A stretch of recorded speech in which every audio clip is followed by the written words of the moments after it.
Thank you, Mr. Chairman, and I thank all of the very distinguished witnesses for your presence here today. Question for Mrs. Hardaway. Have you ever publicly expressed an opinion about the presidency of Barack Obama? No, because I wasn't into politics or anything like that. So when you say, wait a minute, hold on, when you say public, well, not when he was in office. Let me back up. If I had something to say, it was during the election, right, when they were running. And what was that opinion? That I didn't think he was a good president. He didn't do anything for the black community. Look at the people from Chicago, and he was from Chicago. So I had a very vocal opinion. But while he was in office, like before the election, I didn't publicly say anything because I just wasn't into it until Donald Trump came along. Now, are you familiar with a governmental entity called the Federal Election Commission? The FEC, I am. And are you aware that presidential campaigns are required to submit what's called campaign finance disclosure reports with the FEC? Yes. Mm-hmm. And those FEC disclosure reports detail contributions made to the Trump campaign. Are you aware of that fact? It could be. I mean, okay. And the FEC reports also publicly disclose what's called expenditures or disbursements made by the Trump campaign. Are you aware of that fact? Well, I keep hearing it. I heard somebody put out a news article that was out there, but. Okay. Let me enter into the record, Mr. Chairman, I ask unanimous consent for what's called the post-general election FEC report filed by the Trump campaign on May 12th, 2017. Yes. Can he tell me how much the Mr. amount Gomer? was? Okay. Without objection. Yep. Thank you very much. Now, Ms. Hardaway, I think you stated on the record today at least 3 times, quote, "We were not paid by the Trump campaign." Is that correct? That is correct. That is correct. Okay. Now, are you aware that your testimony today is under oath subject to the penalty of perjury? Yes, we are aware of that. Okay. Now, the FEC report dated May 12th, 2017 states that on November 22nd, 2016, the campaign of Donald J. Trump for President Incorporated paid Diamond and Silk $1,274.94 for field consulting. Are you familiar with that? We're familiar with that particular lie. We can see that you do look at fake news. What happened is, and what should have happened is, you should have come to our mouths to see what exactly happened before a false narrative was put out there about the $1,274.94. So let me explain right now to you in the world. Hold on one second, because I want to give you the opportunity to explain, which is why I'm asking the question. Right. I'm actually trying to figure out, are you calling this FEC document fake? Well, actually, let me get some clarity. No, we're not calling that fake. I'm going to give you an opportunity to respond. Okay. I'm just really I'm struggling. I'm really just trying to figure out, right? Because you have an FEC document that clearly indicates that the two of you were paid for field consulting by the Trump campaign. That's just one document. There may be others that are out here.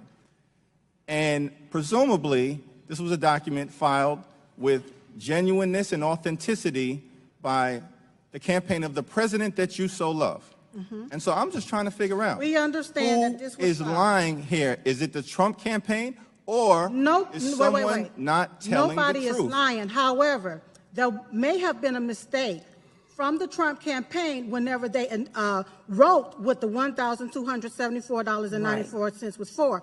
Actually, this was for because we was asked to join the Women for Trump tour back in 2016. And Miss Laura Trump asked that our airline tickets be refunded back to us because we paid for those tickets when we went from New York to Ohio. I have the email right here which substantiate what happened on September the 11th whenever Lord Trump wrote to Allen to tell them to reimburse us. So that $1,274. I appreciate that explanation. So now let me just ask you one final question. No, 'cause my it was time- for a reimbursement. I understand. That's right, not field consultants. I understand. We've never been paid Never by been the Trump paid. I campaign. appreciate that, and I'm just trying to figure out whether, consistent with what the president indicated, he urged you to monetize your support for him. And I'm just trying to figure He out. whether urged that us has to ever monetize happened our or not. platform, and there's nothing wrong with that.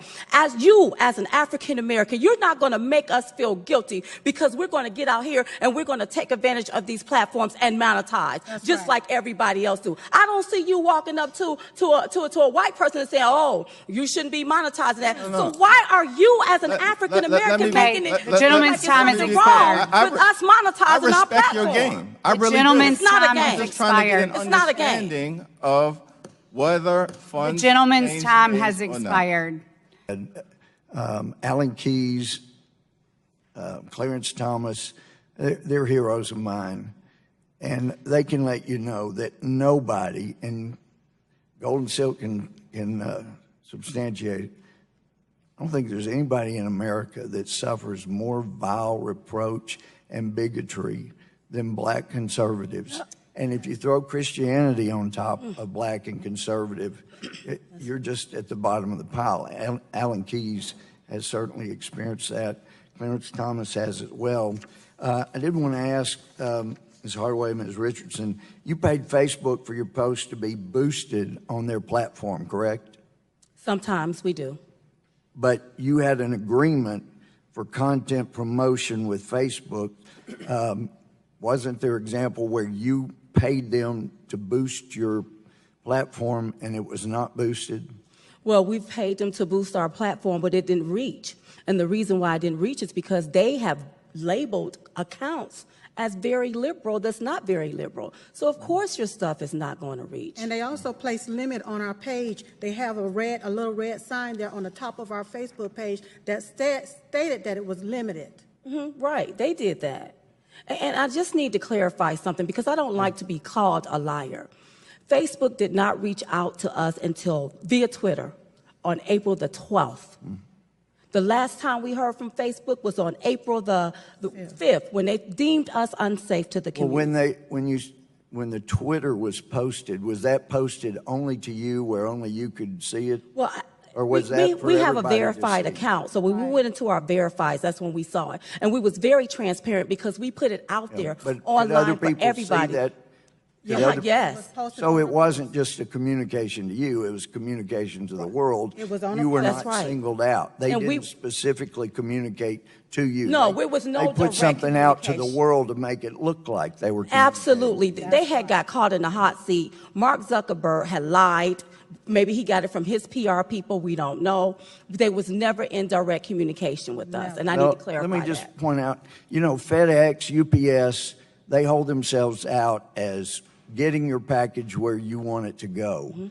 But suppose they started saying, you know what, if you're conservative, if it's a conservative destination, we're not going to deliver it. I mean, it seems like Facebook, YouTube, some of these are holding themselves out to be a public platform and be a public square when actually they censor, they set up algorithms to determine who gets more. I mean, it would be like saying you have a public square, but we're going to put you on the public square in a soundproof booth. So in my last 10 seconds, let me just say, I'm not for more government regulation, but I do think since they are deciding what goes on and what gets censored, they should be liable, and I'm working on laws to make that happen. Love it. And with that, would recognize who's up next. Is this demonization, where the right demonizes the left or the left demonizes the right. You can't even have a policy difference anymore. And I'm wondering, Ms. Hardaway and Ms. Richardson, do you feel as though you've been demonized? Oh, absolutely. Yeah. Our brand has been tarnished. We've been lied on. They're saying it's a Facebook hoax. This is not a hoax. People, lives, and livelihood has been damaged from what these giant techs do to people. They pull the rugs from up under them. And then I hear people say, well, oh, this is a private entity. This is not public.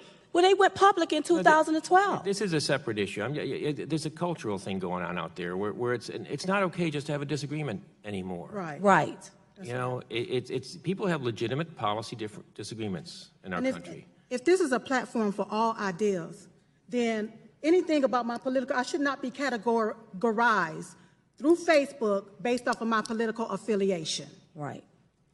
There shouldn't be a mechanism placed there with Facebook to say what my political affiliation is. And we should start learning how to agree to disagree so that we can get along in this world, so that we won't bicker back and forth. We should use this here as a bipartisan effort to bridge the gap so that we all can have free speech. And we shouldn't act like it don't exist. We should act like that we're not being censored. That's what really irritates me. It infuriates me. My time has expired. The chair recognizes gentleman.